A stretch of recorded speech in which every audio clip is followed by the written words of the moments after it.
बिस्मिल्लाहिर्रहमानिर्रहीम।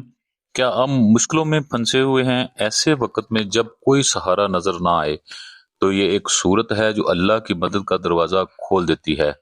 यह है सूरत अल माउन, वो सूरत जो हमें इंसानियत, आसान और मदद का सबक देती है।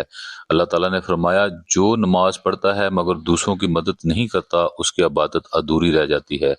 यह सूरत सिखाती है कि आसानियाँ उनके लिए आती हैं जो दूसरों के लिए आसानियाँ पैदा करते हैं। अगर आप चाहते हैं कि आपकी मुश्किलात ख़त्म हों तो रोज़ाना एक मरतबा सूरत अल माउन पढ़िए और नियत करें कि आज किसी एक इंसान के काम में आसानी पैदा करूंगा, चाहे मुस्कुराहट हो, दुआ हो या मदद का एक छोटा सा अमल।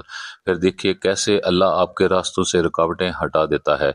ये सूरत हमें याद दिलाती है, जिसने देने का दिल बना लिया अल्लाह उसके लिए लेने के दरवाजे खुद खोल देता है। याद रखिए, मुश्किल वक्त में आसानी तब आती है जब हम किसी के लिए आसानी का सबब बन जाते हैं। सूरत अल माउन सिर्फ पढ़ने के लिए नहीं, अमल करने के लिए है।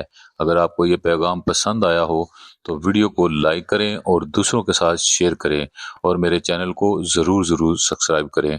आपका शुक्रिया।